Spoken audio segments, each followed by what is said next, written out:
नमस्कार महाराज मित्रांनो, इथे टरबूजचा प्लॉट आहे आणि आजूबाजूला बघू शकतात पूर्ण जंगल आहे। पण दादा रोज फवारणी करतात, त्यांना चांगलं माहिती आहे इथे मधमाशी येत नाही म्हणे, बरोबर। तर मित्रांनो, अशा स्टेज मध्ये सेटिंग होते आहे, कुठे कुठे माल लागायला सुरुवात झालेली आहे आणि खूप झाड बघाल तर तुम्ही पूर्ण फुलावर आहे। आणि हे जे आहे मधमाशीची गरज याच्यासाठी असते की याचा जो परागकण असतो तो मादिकणावर नेऊन जाण्यासाठी त्यांना पायांना चिपकून ती जाते आणि त्याच्यामुळे सेटिंग चांगली होते, एक सारखी सेटिंग होते। त्यासाठी एक प्रोडक्ट आहे महाराज, एकदम चांगल्या कंपनीचे, करोमंडल कंपनीचं बी मॅक्स म्हणून 5 ग्रॅम प्रति लिटरने जर पूर्ण तुम्ही फवारलं 2 वेळेस, फक्त फवारण्याचा एक काळजी घ्यायची, तो पंप कुठल्याही औषधाने बाटलेला नसावा, तो पंप नंतर कुठल्याही औषधाने खराब झालेला नसावा।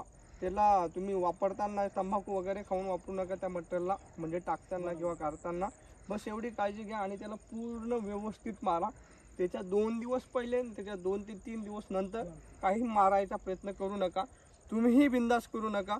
इतके छान रिपोर्ट येतील, हे आजूबाजूच्या माश्या ज्या आहेत त्याच्या वासाने इथे येतील, ते त्यांचा फूड म्हणून कार्य करतं आणि त्या फूडच्या संदर्भात इथे येतील आणि त्यांना फुलांसोबत ते परत इकडून तिकडून परागकण निघून जातील आणि तुम्हाला सेटिंगला मदत होईल।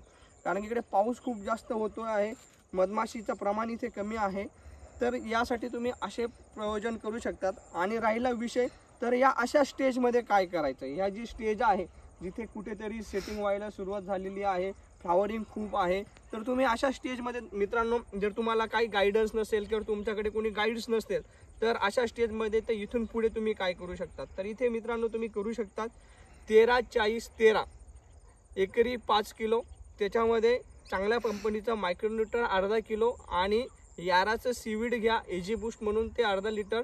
तिथून 3 ते 4 दिवसांनी किंवा 5 दिवसांनी K+S कंपनीचं 9-40-10, त्याच्यामध्ये मॅग्नेशियम ऑक्साईड प्लस बोरान आहे, त्याच्यासोबत एखादी तुम्ही मायक्रोन्यूट्रन घेऊ शकतात, असं सोडू शकतात। एक हात तुम्ही बॅक्टेरियाचा सोडा, म्हणजे जे तुम्ही बनवलेली टाकी, एक टाकी बनवून घ्या, त्याच्यामध्ये सगळे बॅक्टेरिया टाकून घ्या, नंतर मायक्रोरायझा आणि नंतर त्याच्यासोबत ट्रायकोडर्मा ते सोडा, म्हणजे महाराज 15 ते 20 दिवसांनी एकदा बुरशीचा प्रॉब्लेम येतो। आता ही जी स्टेज आहे या टरबूजाची, इथे सगळ्यात मेन प्रॉब्लेम इथून आता ना वेल फाटण्याचा येईल। तर वेल फाटण्यासाठी तुम्हाला एक प्रोडक्ट अजून सांगतो, इथे अशा पोझिशनमध्ये कॅल्शियम गेलं पाहिजे, म्हणजे समजा तुम्ही 2 मटेरियल याचे सोडले तर एकदा कॅल्शियम नायट्रेट जाऊ द्या, चांगल्यात चांगल्या कंपनीचं घ्या, याराचं घ्या, ICLचं घ्या, इंडिकॅमचं घ्या, कुठल्याही कंपनीचं घ्या। आणि वरून फवारणीसाठी एक कॅल्शियम सांगतो, इंडोफिलचं मेटासोलेट टेक्नॉलॉजीचं कॅल्शियम आहे मित्रांनो, आज मारा आणि तिथून 7 घंट्यामध्ये कुठल्याही लॅबला ते पत्तं घेऊन जा, तुम्हाला त्या बॉडीमध्ये कॅल्शियम सांगेल, एवढी भारी टेक्नॉलॉजीचं कॅल्शियम आहे।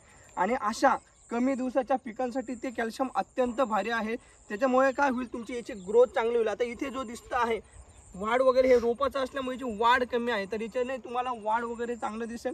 म्हणजे 2 डोस मटेरियलचे, एक कॅल्शियम नायट्रेटचं तुम्ही असंही चालणं केलं तर तुमची चांगली सेटिंग होईल। आणि एकदा सेटिंग झाली की नंतर मग आपल्याला 13-0-45, 0-42, 47 आलटी पालटी असं चालू द्या, मध्ये एक बुरशीनाशक आणि एक ऑर्गॅनिकचा टच, बस एवढं साध्या सिंपल पद्धतीने तुम्ही न्यूट्रिशन मॅनेजमेंट करू शकता। जर तुमच्याकडे कुठला गाईड नसेल तर असं करू शकतात मित्रांनो। आणि इतर काही माहिती लागली तर संपर्क साधा, आपण पूर्ण माहिती देऊ, जे माझ्याकडे आहे देण्यासारखं मी चांगलं देण्याचा प्रयत्न करेल। आता हे बघा, इथे पूर्ण म्हणजे ग्रीनरी, प्लॉटची साईज वगैरे वगैरे व्यवस्थित आहे एकदम, पण इथे आता यांची थोडीशी जी मिस्टेक होते बघा, तुम्ही फळ लागायला सुरुवात झाली आहे कुठे कुठे, हे बघा आता इथे फळ लागायला लागलंय आणि अजूनही यांच्या मक्षकारीने लागलेले आहेत। इथे चांगल्या कंपनीचं, माझ्या माहितीप्रमाणे जेवढं मला माहिती आहे, पाटील बायोटेकचे मक्षकारी लावा, इथे त्यांनी हे बघा हे केलेलं आहे। तर त्यांनी नुसता मक्षकारी स्प्रे जरी घेतला, तुम्ही याला जरी मारून दिला तरी माख्या येऊन त्याला चिपकतील, त्यासोबत तुमचे कीटकही सोबत चिपकतील, म्हणजे ते मक्षकारी बी लावण्याची गरज नाही। म्हणजे अशा पद्धतीने आपण कमी खर्चात मॅनेजमेंट करू शकतो, तुम्हीही करू शकतात। तर मित्रांनो, आजसाठी एवढंच। जय हिंद, जय महाराष्ट्र।